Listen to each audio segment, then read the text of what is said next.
Cattle ranching has never been easy. But these days, the men and women of the cattle industry are facing a whole new set of challenges. Too often, policymakers don't understand the full picture, and we consumers are too far removed from production to have a full appreciation. It must seem like a constant uphill battle. That's one reason we were thrilled to see the educational exhibits at the National Ranching Heritage Center in Lubbock, Texas. There we learned about the past, present, and future of cattle ranching. By helping us all understand what it takes to produce beef, we can be better advocates for our ranching friends. And that's good for all of us. Plus, visiting was just a whole lot of fun. The Ranching Heritage Center's roots go back to 1966, with the first structure placed in 1970. Many additions and renovations later, it now spans 27 acres, anchored by a museum building that serves as a gateway to a trail of over 50 historical ranching structures, including houses, stores, barns, a church, a school, and a train depot. And all of that, you'll find over 20,000 artifacts. We will show you some more glimpses of all the structures at the end. But right now, I can't wait to show you their newest educational facility. The Cash Family Ranch Life Learning Center. Featuring Hank the Cowdog. We visit a lot of museums and educational centers, and this one was spectacular. The project was $8.2 million, and it opened to the public in October of 2023. It's an indoor-outdoor exhibit, and it's loaded with interactive displays, and it's all been done in a Hank the Cowdog theme. Let me show you some of what we saw. The Welcome movie got us oriented and let us know what to expect. Hank was the star, But it also featured the author of the Hank the Cowdog series, John Erickson.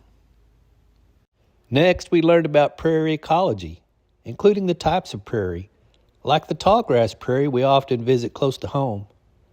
And we learned about the role of wildfires. There was even a display about the parts of a grass plant and the different types of grasses. check out how deep some of these roots go. Weather plays a big part of any ranch's story, so we spent some time learning about that, including the difference between weather and climate. Next, I spent some time with the super cool interactive display herding cows. But the next display was my favorite to watch Alex interact with. The simulator gave him $150,000 and had him make management decisions to see if he'd be successful raising a crop of calves. He had to decide how much hay to buy, whether or not to vaccinate, and how to make sure his herd had enough water. It was nerve-wracking to see my bank balance going down. I had to wait a whole year to sell the calves and get income. Then he spent some time learning about cattle basics. We humans can't even survive eating grass. But a 1,600-pound cow can thrive eating grass, while it also nurses a fast-growing calf. We learned why. Cattle have 4 stomachs with some special capabilities adapted to make grass digestible and nutritious. They covered other topics too, including the life of a cow and facts about including beef in your diet. And if you think the only job in the cattle industry is being a cowboy, check this out. There are all kinds of careers involving cattle. Veterinarians, food scientists, policy advocates, law, engineers, manufacturing, geneticists, and so many more things you can do, including being a cowboy or a cowgirl. When we stepped into the next room, we stepped right in the middle of calves being worked. This is where they get vaccinated and other medicines to keep them healthy, as well as being branded for their security. Then I spent a little time learning about what makes a good ranch horse. And then we looked at the equipment a cowboy uses, including his hat, which is about more than style.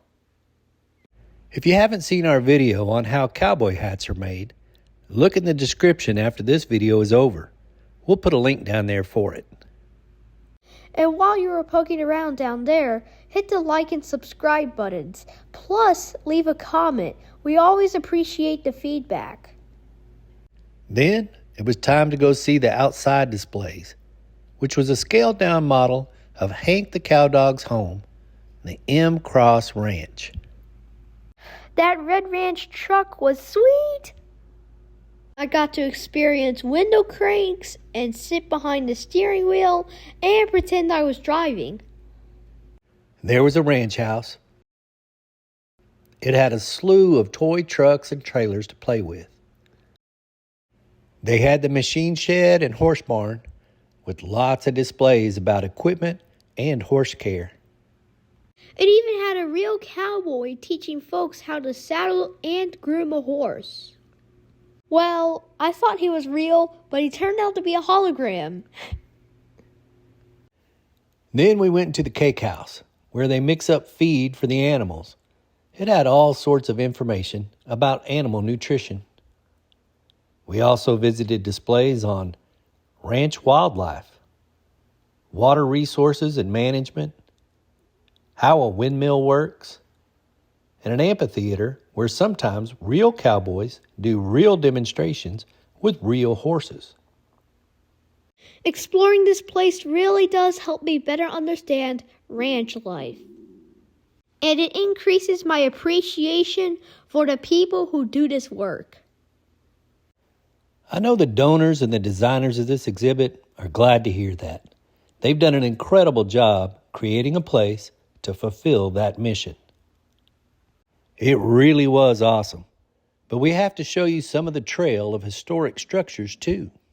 I told my dad I'd walk a little bit of it, but it was so interesting I walked the whole 1.5-mile trail and looked at every structure displayed. The structures range in years from 1780 to 1950, and all of them are tied to real ranches. As you approach each one, you'll find a sign that tells you where it came from, the year it was built, and some about its use, purpose, and history. We aren't going to show them all to you here, but we will give you a sampling. This is Los Carolitos, and it's from 1780, almost 250 years ago. It's from Zapata County, Texas, and may have been the oldest permanent standing structure in the state. With no windows, 33-inch walls, and gun ports to shoot out of, it was designed with fortification in mind. The Jowl House was built in 1872 in Palo Pinto County, Texas. Having a previous house burned down in an Indian attack, George Jowl built this house out of stone with additional fortifications to withstand attack. The 90 tons of stone were marked one by one before being moved the hundreds of miles to the Ranching Heritage Center in 1979. This is the Wagner Ranch Commissary, which served as a supply house store for the cowboys who were supplied goods such as flour, sugar, lard, coffee, and canned goods at no charge. The Bearfield Schoolhouse was from Clarendon, Texas. It also had the nickname Polecat University after an incident with a skunk.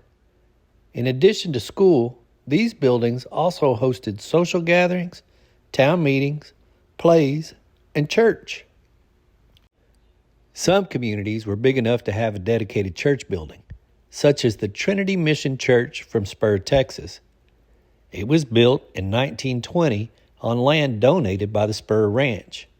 It was later moved to Hereford, Texas, then to Brownfield, Texas, where it held services until 2018. This is the Ropes, Texas train depot with a steam engine, cattle cars, and sheep cars. The loading dock and holding pens next to it are from the King Ranch. And here's a barn from the famous 4 Sixes Ranch in Guthrie, Texas. It has space inside to host corporate events and training events. It also has a display of barbed wire and restrooms. And just one more because it was my dad's favorite. This is the Pitchfork Ranch Cookhouse. It has a kitchen and a dining room where cowboys were served 2 meals a day from 1900 to 2007 when it was moved to the Ranching Heritage Center. I think Dad liked it because of how much he likes food, but he said eating together builds a sense of community and creates a family-like atmosphere.